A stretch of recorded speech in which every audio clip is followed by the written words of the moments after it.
चलते हैं मृत्युंजय के पास। Over to Mrityunjay. शुक्रिया दीपाली। और कमोडिटी मार्केट की बात करें तो अंतर्राष्ट्रीय बाजार में 6 हफ्ते के निचले स्तर के करीब है गोल्ड का भाव और $1240 के स्तर पर पहुंच चुका है। काफ़ी ज़्यादा गिरावट यहां पर गोल्ड में आ चुकी है। अंतर्राष्ट्रीय बाजार में आज थोड़ी सी रिकवरी है। इसके अलावा अगर बात करें चांदी की तो $16.60 प्रति औंस के करीब है चांदी का भाव। तो गोल्ड और सिल्वर में कुल मिला के अगर देखें तो गोल्ड पर दबाव है, लेकिन चांदी में एक तेज़ी का रुख देखने को मिला है। फंडामेंटल की बात करें तो फेड की जो बैठक कल खत्म हुई है, इस बैठक में ब्याज दरों में कोई बदलाव नहीं हुआ है और ब्याज दरें 0.75% से 1% के स्तर पर बरकरार है। जून की बैठक में दरें बढ़ने की संभावना बनी हुई है और दरें इस बैठक में नहीं बढ़ने से डॉलर में मजबूती आई है, जिसका निगेटिव इम्पैक्ट गोल्ड के कीमतों पर साफ तौर पर देखने को मिला है। इसके अलावा अगर बात करें कच्चे तेल की तो $48 के नीचे फिसल चुका है WTI क्रूड का भाव और ब्रेंट क्रूड का भाव $51 के नीचे है। फिलहाल लाल निशान में ट्रेड है। हालांकि पिछले हफ्ते क्रूड का स्टॉक 9,03,000 बैरल गिरा था। हमारे साथ बातचीत करने के लिए अमित सजेजा हैं मोतीलाल ओसवाल कमोडिटी के, और साथ ही हमारे साथ माधवी मेहता हैं कोटक कमोडिटी की। आप दोनों का बहुत बहुत स्वागत है कार्यक्रम में। अमित, मेरा पहला सवाल आपसे ये होगा कि जिस तरह से गोल्ड के दाम यहाँ पर कम हुए हैं अंतर्राष्ट्रीय बाजार में भी और डोमेस्टिक मार्केट में भी, क्या आपको लगता है कि गोल्ड की कीमतें अभी दबाव में रहने वाली हैं? और ऐसे में जो लोग ट्रेड करना चाहते हैं, चूँकि मार्केट की ओपनिंग हो चुकी है, तो ऐसे में क्या आपको लगता है कि गोल्ड कीमतों में भी गिरावट बढ़ेगी, बेचकर चलना चाहिए?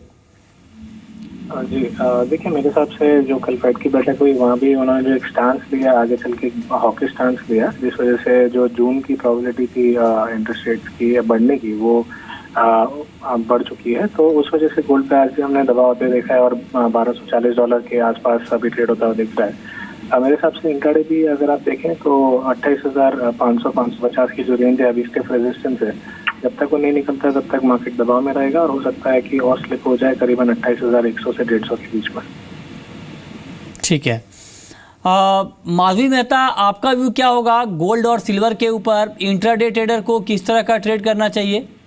गुड मॉर्निंग मृत्युंजय जी। जैसे कि देखा गया कि फेड के रेट डिसीजन के बाद से गोल्ड में हम देख रहे हैं कि ज़्यादा सेल ऑफ आ रहा है। उसके रहते हुए मुझे लगता है सेंटिमेंट वीक ही रहेगा। इंट्राडे के पर्सपेक्टिव से अभी भी सेल करने की सलाह दूंगी, लेकिन एक चीज जो नोट करने लायक है, मुझे लगता है मार्केट ने थोड़ा ओवर रिएक्ट किया है क्योंकि फेड के स्टेटमेंट में कोई भी नई बात नहीं थी। उन्होंने वही स्टांस मेंटेन किया है कि अभी भी वो लोग यूएस इकोनॉमी को लेके बहुत अपबीट है और शायद आगे जाके रेट हाइक भी करेंगे। तो ओवरऑल मुझे लगता नहीं है कि बहुत ज्यादा कुछ नया स्टेटमेंट आया जिससे बेरिशनेस बहुत ज्यादा होनी चाहिए मार्केट में। बट सिंस हमने ऑलरेडी फॉल देखा है और डॉलर में जो स्ट्रेंथ है, उसके रहते हुए आज के इंट्राडे के पर्सपेक्टिव से मुझे लगता है गोल्ड बेरिश साइड पे रह सकते हैं।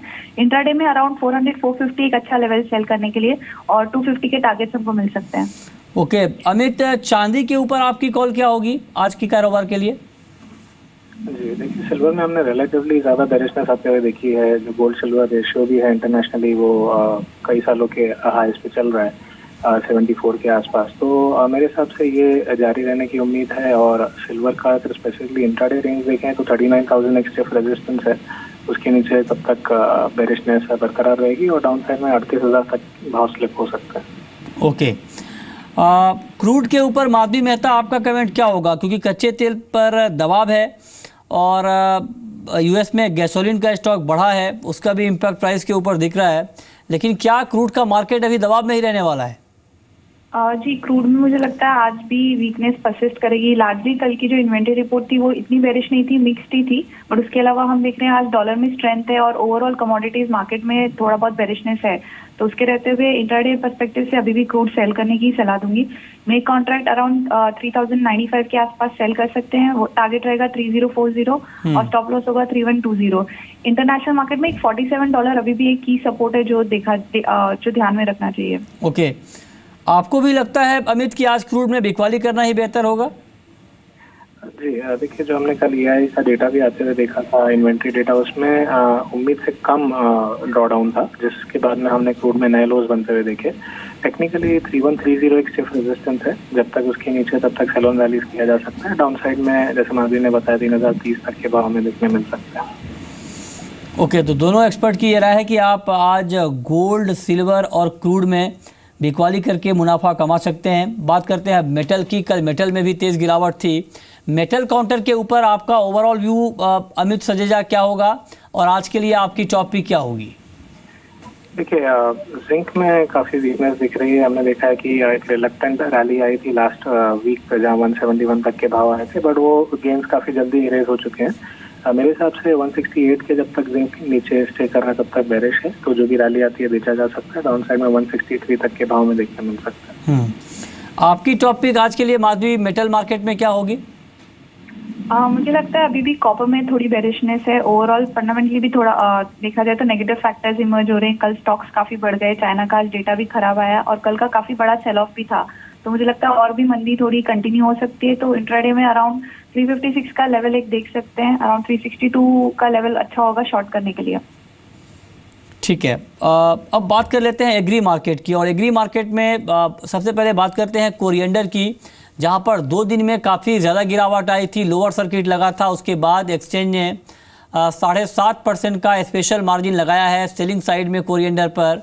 और आज शुरुआती दौर में दबाव तो है, लेकिन गिरावट अगर हम देखें यहाँ पर तो जिस तरह से ये मार्जिन लगाया गया है, कहीं ना कहीं कीमतों में गिरावट को देखते हुए, ऐसे में अमित क्या आउटलुक है आपका कोरिएंडर के ऊपर?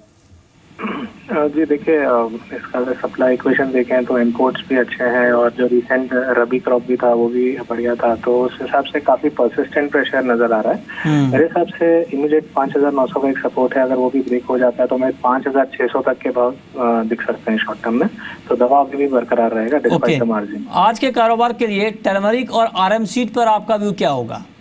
जी देखिए, इन दोनों काउंटर्स में भी हमने परसिस्टेंट सेलिंग आते हुए देखी है। मैं दोनों में बेरिश हूँ अभी भी। टर्मरिक अगर स्पेसिफिकली देखें तो एक छोटा पुल बैक आ सकता है 5,700 तक, बट मैं बेचने की सलाह दूंगा। टारगेट 5,400 के होंगे। जहाँ तक RM सीट का सवाल है, ऑलमोस्ट 300-710 के करीब बेचा जा सकता है। टारगेट 3,620 के हो जाएंगे।